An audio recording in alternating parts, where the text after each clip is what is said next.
जय श्री राधे कृष्णा। आज चैत्र मास की कृष्ण पक्ष की पाप मोचनी एकादशी है और इस एकादशी को पाप मोचनी ग्यारस भी कहा जाता है। पाप का अर्थ है अधर्म और मोचनी का अर्थ होता है मुक्ति पाना। तो इसलिए पाप मोचनी एकादशी पापों का नाश करने वाली एकादशी है। आज मैं आपको सुनाने जा रही हूँ पाप मोचनी एकादशी की बड़ी ही दुर्लभ कथा। प्रेम से बोलिए भगवान श्री लक्ष्मी नारायण जी की जय। प्राचीन समय में चैत्र रथ नामक एक वन था। उसमें अप्सराएं किन्नरों के साथ विहार किया करती थी। वहां सदैव बसंत का मौसम रहता था, अर्थात उस स्थान पर सदैव नाना प्रकार के पुष्प खिले रहते थे। कभी गंधर्व कन्याएं विहार किया करती, तो कभी स्वयं देवेंद्र अन्य देवताओं के साथ क्रीड़ा किया करते थे। उसी वन में मेधावी नाम के एक ऋषि भी तपस्या में लीन रहते थे। वे भगवान शिव के अनन्य भक्त थे। एक दिन मंजू घोषा नामक एक अप्सरा ने उनको मोहित कर उनकी निकटता का लाभ उठाने की चेष्टा की। इसलिए वह कुछ दूरी पर बैठकर वीणा बजाकर मधुर स्वर में गाने लगी। उसी समय शिव भक्त महर्षि मेधावी को कामदेव भी जीतने का प्रयास करने लगे। कामदेव ने उस सुंदर अप्सरा के भ्रू का धनुष बनाया, कटाक्ष को उसकी प्रत्यंचा बनाई और उसके नेत्रों को मंजू घोषा अप्सरा का सेनापति बनाया। इस तरह कामदेव अपने शत्रु पर विजय प्राप्त करने के लिए तैयार थे। उस समय महर्षि मेधावी भी युवावस्था में थे और काफी हृष्ट पुष्ट थे। उन्होंने यज्ञोपवीत तथा दंड धारण कर रखा था। महर्षि स्वयं दूसरे कामदेव के समान प्रतीत हो रहे थे। उस मुनि को देखकर कामदेव के वश में हुई मंजू घोषा ने धीरे धीरे मधुर वाणी में वीणा पर गायन आरंभ किया। तो महर्षि मेधावी भी मंजू घोषा के मधुर गायन पर तथा उसके सौंदर्य पर मोहित हो गए। वह अप्सरा मेधावी मुनि को कामदेव से पीड़ित जानकर उनसे आलिंगन करने लगी।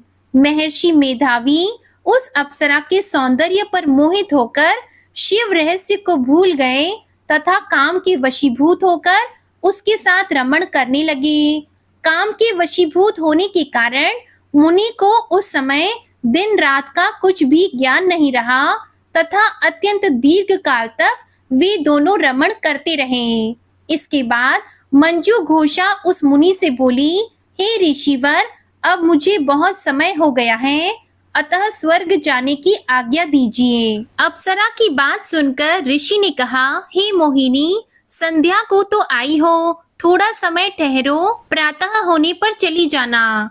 ऋषि के ऐसे वचनों को सुनकर अप्सरा उनके साथ रमण करने लगी। इसी प्रकार दोनों ने साथ साथ बहुत लंबा समय व्यतीत किया।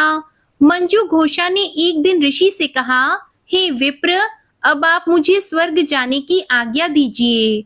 मुनि ने पुनः वही कहा, हे रूपसी, अभी अधिक समय व्यतीत नहीं हुआ है, कुछ समय और ठहर जाओ। मुनि की बात सुनकर अप्सरा ने कहा, हे ऋषिवर, आपकी रात्रि तो बहुत लंबी है, आप स्वयं ही विचार कीजिए कि मुझे आपके पास आए कितना समय व्यतीत हो गया है। अब और अधिक समय तक ठहरना क्या उचित है? अप्सरा की बात सुनकर मुनि को समय का बोध हुआ और वह गंभीरता पूर्वक विचार करने लगे।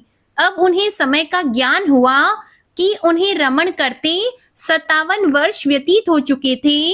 तो उस अप्सरा को वह काल का रूप समझने लगे। इतना अधिक समय भोग विलास में व्यर्थ जाने पर उन्हें बड़ा क्रोध आया। अब वह भयंकर क्रोध में जलते हुए उस तप नाश करने वाली अप्सरा की तरफ भ्रिकुटी तान कर देखने लगे। क्रोध से उनके अधर कंपित होने लगे तथा इंद्रियां अनियंत्रित होने लगी। क्रोध से थरथराते स्वर में मुनि ने उस अप्सरा से कहा, मेरे तप को नष्ट करने वाली दुष्टा, तू महापापिन है और बहुत ही दुराचारी है। तुझ पर धिक्कार है। इसी क्षण तू मेरे श्राप से पिशाचनी बन जा। मुनि के क्रोध युक्त श्राप से वह अप्सरा पिशाचिनी बन गई। यह देखकर वह व्यथित होकर बोली, हे ऋषिवर, अब मुझ पर क्रोध त्याग कर प्रसन्न होइए और कृपया करके बताइए कि इस श्राप का निवारण किस प्रकार होगा।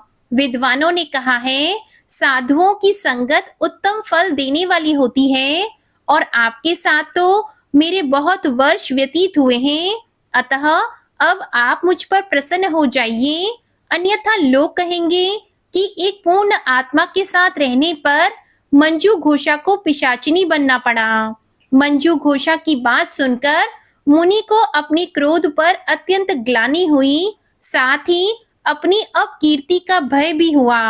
अतः पिशाचिनी बनी मंजू घोषा से मुनि ने कहा, तूने मेरा बड़ा बुरा किया है, किंतु फिर भी मैं तुझे इस श्राप से मुक्ति का उपाय बताता हूँ। चैत्र मास के कृष्ण पक्ष की जो एकादशी है उसका नाम पाप मोचनी एकादशी है। उस एकादशी का उपवास करने से तेरी पिशाचिनी की देह से मुक्ति हो जाएगी। ऐसा कहकर मुनि ने उसको व्रत का सारा विधान समझा दिया। इसके बाद अपने पापों का प्रायश्चित करने के लिए वह अपने पिता च्यवन ऋषि के पास गए। च्यवन ऋषि ने अपने पुत्र मेधावी को देखकर कहा, हे पुत्र, ऐसा क्या किया है तूने कि तेरे सभी पाप नष्ट हो गए हैं, जिससे तुम्हारा समस्त तेज मलिन हो गया है। मेधावी मुनि ने लज्जा से अपना सिर झुकाकर कहा, पिताश्री, मैंने एक अप्सरा से रमण करके बहुत बड़ा पाप किया है। इसी पाप के कारण संभवतः मेरा सारा तेज और मेरे तप नष्ट हो गए हैं। कृपया करके आप इस पाप से छूटने का उपाय बताइए। ऋषि ने कहा, हे पुत्र, तुम चैत्र माह के कृष्ण पक्ष की पाप मोचनी एकादशी का विधि तथा भक्ति पूर्वक उपवास करो, इससे तुम्हारे सभी पाप नष्ट हो जाएंगे। अपने पिता च्यवन ऋषि के वचनों को सुनकर मेधावी मुनि ने पाप मोचनी एकादशी का विधि पूर्वक व्रत किया। उसके प्रभाव से उनके सभी पाप नष्ट हो गए। मंजू घोषा अप्सरा भी पाप मोचनी एकादशी का उपवास करने से पिशाचिनी की देह से छूट गई और पुनः अपना सुंदर रूप धारण करके स्वर्ग लोक को चली गई। लोमश मुनि ने कहा, हे राजन, इस पाप मोचनी एकादशी के प्रभाव से समस्त पाप नष्ट हो जाते हैं। इस एकादशी की कथा के श्रवण और पठन से 1 सहस्त्र यानी कि 1000 गौ दान करने का फल भी प्राप्त होता है। इस उपवास को करने से ब्रह्म हत्या, स्वर्ण की चोरी, मधुपान तथा अगम्य गमन करना आदि भयंकर पाप भी नष्ट हो जाते हैं और अंत में स्वर्गलोक की प्राप्ति होती है। बोलिए श्री लक्ष्मी नारायण भगवान की जय। एकादशी माता की कथा सुने बिना ये व्रत कथा पूर्ण नहीं मानी जाती। तो आइए अब सुनते हैं एकादशी माता की कथा। एक बूढ़ी माई ने एक बार एकादशी का व्रत रखा। बड़ा ही भक्ति भाव से पूजा अर्चना करती। उन्हें वृद्धावस्था में क्या बाधा थी। वे तो अपने पुत्र और पौत्रों की सुख सुविधा के लिए व्रत को रखने लगी थी। वे दिन भर तो जरा कठोर मन करके अपनी प्यास को रोकी रही। दिन में पूजा पाठ किया, कथा सुनी और पंडित जी को मिट्टी के पात्र में भरकर पानी और ऋतु फल दान में दिए। दोना भर भर के पूरा शक्कर वितरण किया। उन्हें गर्मी के कारण बहुत बेचैनी हो रही थी। इस कारण से बड़ी देर तक पानी में पड़ी रही और पानी का कुल्ला करती रही, मुंह धोती रही। तब कहीं थोड़ा बहुत धीरज बन पाया। धूप तो तेज पड़ ही रही थी, इस कारण उनका मुंह बार बार सूख रहा था।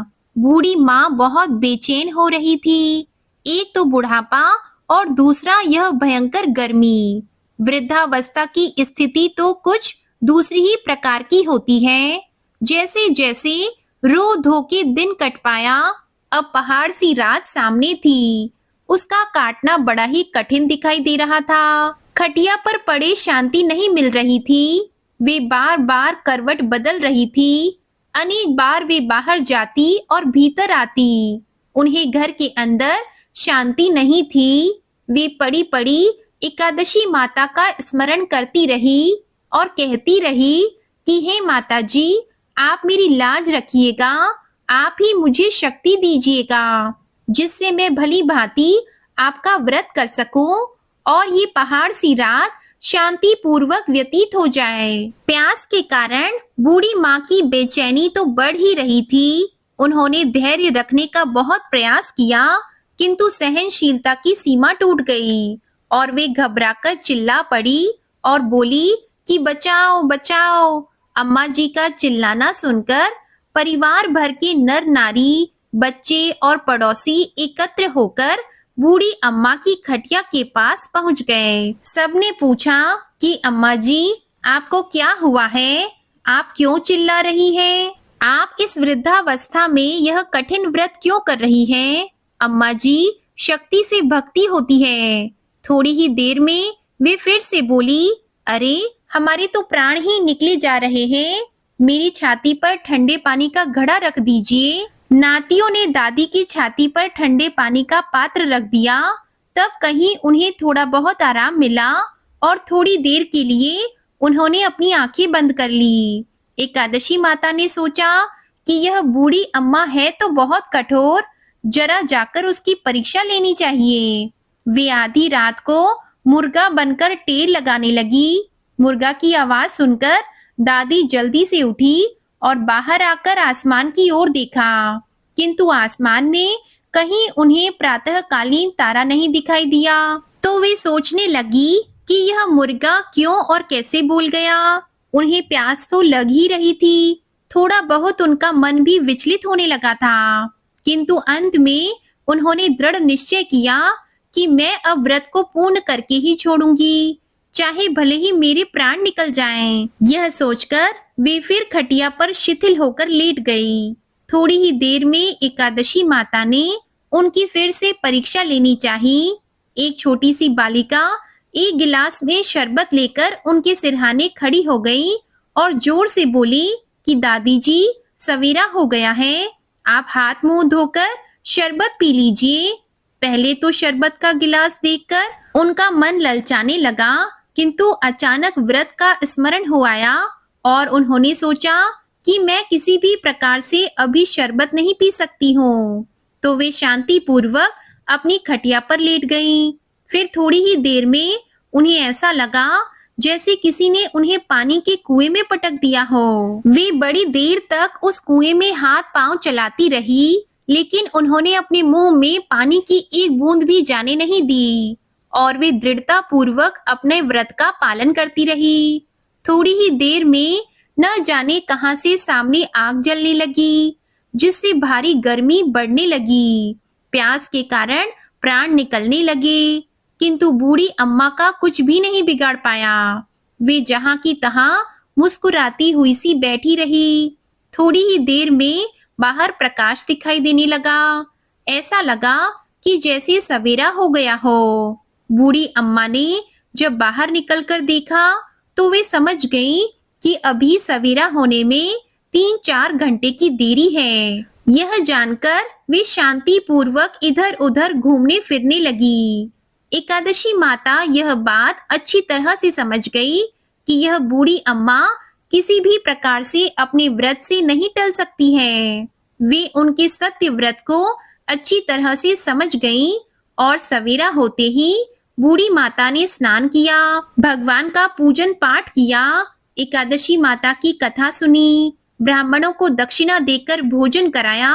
तब कहीं उन्होंने जल ग्रहण किया और कन्याओं को भोजन कराने के बाद अम्मा ने स्वयं भोजन किया। उस श्रेष्ठ व्रत के प्रताप से बूढ़ी अम्मा की आयु में वृद्धि हो गई। उनका घर परिवार हरा भरा हो गया। घर में अब उनके कोई भी अभाव नहीं रहा। वे हर तरह के सुख साधनों से संपन्न हो गईं। नाती नातिन से उनका घर भर गया और वे उसी दिन से 12 महीने की एकादशी का व्रत करने लगी। एकादशी माता के व्रत के प्रताप से इस संसार में हर प्रकार के सुख भोग कर अंत में वे बैकुंठ धाम को चली गईं। जैसे एकादशी माता ने बूढ़ी माता और उनके परिवार को हरा भरा किया, ऐसे ही एकादशी माता हम सभी भक्तों की मनोकामनाओं को पूर्ण करें। बोलिए श्री लक्ष्मी नारायण भगवान जी की जय। आप सभी से अनुरोध है कि आज की कथाएं पसंद आई हो तो इस वीडियो को लाइक करके चैनल को सब्सक्राइब करें और कमेंट में राधे कृष्ण भगवान की जय भी लिखें। जय श्री कृष्णा।